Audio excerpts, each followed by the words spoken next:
Well, and actually, I am forced to continue this historical topic.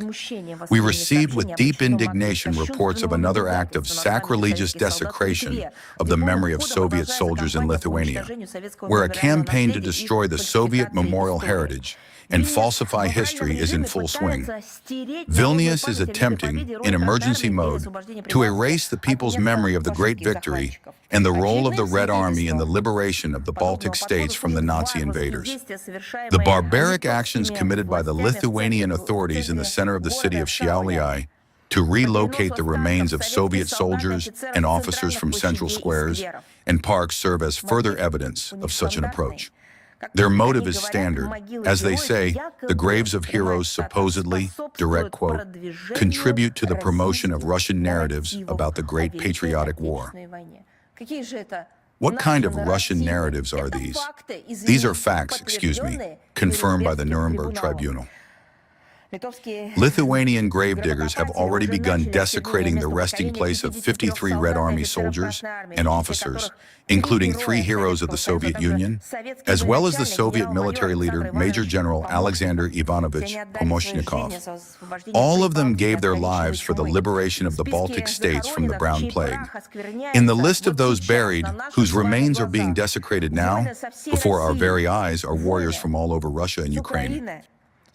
There are Lithuanian and Jewish names, including almost a namesake of the former Israeli ambassador to Moscow, Golprin. I don't know if he is a relative, but the surname, as we checked, literally coincides. Will we hear a protest from the Israeli Ministry of Foreign Affairs, or for example, Yad Vashem this time? What do you think? Some say definitely not. Let's wait. Perhaps they will say something. Let me remind you that, with the support of local accomplices, the Nazis destroyed practically the entire Jewish population of occupied Lithuania. Lithuanian collaborators left their bloody mark in Belarus and Russia, becoming active participants in the genocide of the Soviet people. After the war, the undefeated nationalists, the so-called Forest Brothers, whom NATO now heroizes, continued to kill their fellow countrymen by the tens of thousands.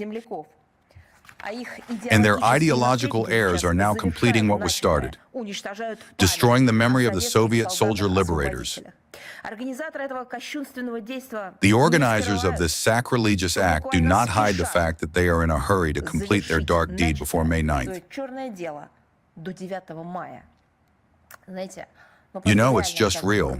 They are truly like ghouls and vampires who fear the sunrise, because they understand that they will disappear with the sunlight. Many ordinary Lithuanians are outraged by the barbaric decisions of the authorities. However, they fear stating their position publicly under the conditions of the repressions unleashed in the country against dissenters, as they call them. Russia categorically condemns the state vandalism continuing in Lithuania.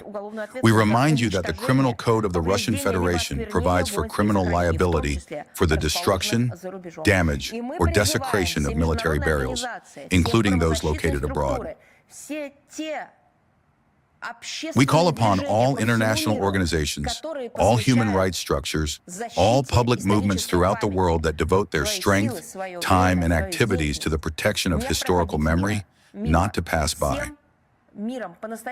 Truly, as a whole world, as a people, to unite and give this both an appropriate assessment and a rebuff. Robert Rojdestvensky wrote brilliantly,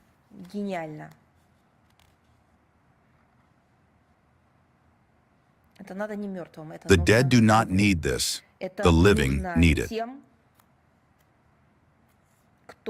This is necessary for those who will come into the future world. Because if one forgets about this,